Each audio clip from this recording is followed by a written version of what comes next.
भगवान नगरी को लेकर के चल पड़े। और जैसे भगवान नगरी को लेकर के चल पड़े, इंद्रप्रस्थ नगरी बनानी थी खांडव वन में। ध्यान होगा, आप सभी ने सुनी होगी ये कथा।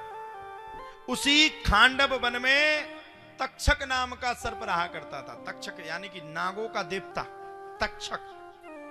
वहीं पर बहुत सुंदर सुंदर मणि, बहुत बड़ी बड़ी, वहीं से शायद गांडी वहीं से मिली थी ना।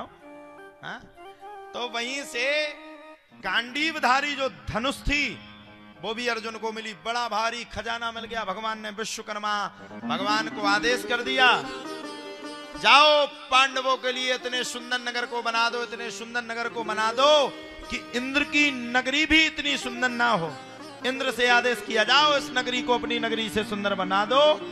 और इंद्र ने उस खांडव प्रस्थ को इंद्रप्रस्थ के रूप में बड़ा सुंदर रूप में बदल दिया। कहा जाता है उस मन को जब इंद्रप्रस्थ नगरी बनी तो अब कौरव भी देखने आए। कौरवों का दिमाग खराब, ओ भैया ये तो बड़ा भयंकर बड़ा बाला वन बन गया, बड़ा खतरनाक वन है गया। अब सबरे जाए। उसमें बड़ी अचंभितता ये थी कि जहां पानी दिखता था वहां पानी रहता नहीं था, और जहां पानी नहीं था वहां पानी था। तब हुआ क्या, दुर्योधन घूमने के लिए गए तो वो जैसे चढ़े तो उन्हें सोचा पानी है, तो उन्हें अपनी धोती को ऊपर कर लिया। वहां जल था ही नहीं। आगे पहुंचे तो जल था। दुर्योधन ने विचार किया अब जल होगा ही नहीं। बेचारा चलते हुए गया और सरोवर में जाकर के डुबकी लगा बैठा। मान लो दुर्योधन से अनभिज्ञता हुई, ये भी मान सकते हो, दुर्योधन से गलती हुई, लेकिन क्या पांचाली को यह बात कहना चाहिए थी कि अंधे का पुत्र अंधा? बताओ, कहनी चाहिए थी क्या? घर में भाई भाई का विवाद सबसे ज्यादा कब पड़ता है? कब पड़ता है बताओ, बोलो? जब भाई भाई का विवाद हो रहा हो और स्त्रियां आपस में भिड़ाने का काम कर दें, वो घर घर नहीं रहता, वो घर नरक हो जाता है। अपनी बात की बात नहीं बजाओगी ताली, इसमें तुम्हारी बेइज्जती है ना। अपनी बेइज्जती की बात थोड़ी बजाओगी ताली, बेइज्जती ना है जाए। अब हुआ क्या, हर घर में लड़ाई किस बात से होती? अच्छा, भाई भाई कभी अलग क्यों नहीं होते, ये बात तो बताओ, क्यों नहीं होते?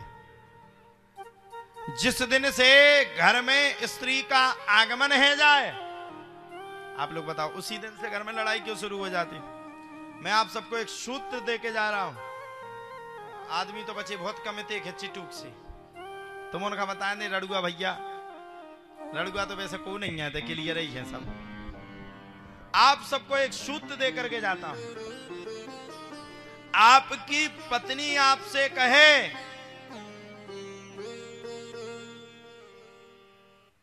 कि मम्मी के साथ मुझे नहीं रहना, आप तत्काल इस बात को स्वीकार कर लो, हाँ ठीक है, तेरी बात सब सही, मेरी बात सब गलत, मम्मी से अलग हो जाते हैं। लेकिन पति एक शर्त रखवे, मेरी एक शर्त रहेगी, जिंदा जीते हुए तूने मुझे मेरी मां से बेघर कर दिया, मैं तैयार हूं, लेकिन आज से तुझे भी प्रतिज्ञा करनी पड़ेगी कि ना तू मायके जाएगी, ना अपनी मम्मी को फोन लगाएगी, और ना अपनी मम्मी से कॉल पे बात करेगी। मैं तैयार हूं अकेले होने के। ये कह के देखो आप, हम गारंटी लिए किसी घर में अलग होने की बात ही नहीं आएगी। जिनकी शादी नहीं हुई वो ये सूत्र हमसे रख ले, ये एक पन्नी में पैक करके इसको लिख के रख लो। हाँ हाँ हाँ हाँ, शिवम जी आप तो लिख के ही रख लो। हमारे शिवम जी बड़े अच्छे हैं, इनका नाम रखे हम गोलू मटोलू। ये ब्याह नहीं कर रहे हैं, अब इनकी बारात में हमें डांस करने जाना है। भैया हमें बुला नहीं रहे, हमें बुरा लग रहा, बताओ इन्हें बुलाना चाहिए कि नहीं? अपन सब लोग चलेंगे, कौन कौन चलेगा इनकी शादी में? भैया रिजर्वेशन करवा दो। रिजर्वेशन तो नहीं से करवाएंगे ना अपने शिवम जी से, हैं? शिवम जी हमारे बड़े अच्छे हैं, बड़ा अच्छा बालक है, एक बार ताली बजाओ इसके लिए। बड़ा हृदय की गहराइयों से इन बच्चों ने खूब मेहनत की, खूब मेहनत की, खूब मेहनत की। आपसे हम बड़े प्रसन्न हैं। दिनों रात इस काम को पूर्ण किया और इस काम की अपने आप में बड़ी चिंता रखी और हमारे प्रति भी चिंता जताई कि हमारे महाराज जी खूब आगे बढ़ जावे, खूब आगे बढ़ जावे। तो आपके लिए भी खूब खूब खूब खूब खूब खूब व्यास गद्दी से खूब आशीर्वाद। देखिए बारात में पक्का आएंगे। अब हुआ क्या, भगवान श्री कृष्ण पहुंच गए इंद्रप्रस्थ नगरी में। राजा इंद्र गिर गया। अब दिमाग खराब, पांचाली ने कह दिया अंधे का बेटा अंधा। दुर्योधन के मन में पश्चाताप की आग बढ़ गई। आए पांडव लौट करके, जैसे ही आए सो मामा शकुनी ने अपने जाल में फंसा करके पांडवों से जुआ खिलवाना शुरू कर दिया। क्या खिलवाना शुरू कर दिया? जुआ। अब जैसे पांडवों से जुआ खिलवाना शुरू कर दिया तो अब देखो, जुआ खेलने वाले व्यक्ति का एक नियम होता है, अगर वो हारा तो हारते जाएगा। 1 रुपए भी अगर वो हार गया तो समझ लो वो हारते जाएगा। पांडवों ने दाव चलना शुरू किया, सब कुछ हारते गए, सब कुछ हारते गए, सब कुछ हारते गए, सब कुछ हारते गए। हारते हारते हारते हारते नौबत ये आ गई, सब कुछ झर गया पांडवों का। और सब कुछ झरने के बाद अंत में एक और उनने चाल खेली, पांचाली को भी दाव पे लगा दिया। यहां जितने भाई बंधु बैठे, जितने जवान व्यक्ति बैठे, मैं आप सबसे निवेदन करना चाहूंगा, जब जुआ ने राजा युधिष्ठिर तक को झुका दिया था तो जुआ किसी का सगा नहीं हो सकता है। मेरी बात को मानना, जुए का 1 रुपए भी आपके लिए हराम होगा, क्योंकि वो बच्चों का, वो मेहनत का, वो उसके घर परिवार का पैसा होता है। कई लोग तो जुआ के खेलने के चक्कर में सोने की चीजें बेच बेच करके जुआ खेलते हैं। इसलिए मर जाना, लेकिन कभी जुआ नहीं खेलना। जुआ किसी का सगा नहीं, किया नहीं तो कर देखो। जिसने जिसने जुआ खेला है उसका जाकर के घर देखो। तो जुआ हमें जीवन में नहीं खेलना चाहिए, और अगर हमने अपने जीवन में जुआ को खेला तो हमारा जीवन बर्बाद है जाएगा। इसलिए जुआ हमें अपने जीवन में नहीं खेलना चाहिए। पांडवों ने पांचाली को लगा दिया दांव पे, पांचाली भी हार गई।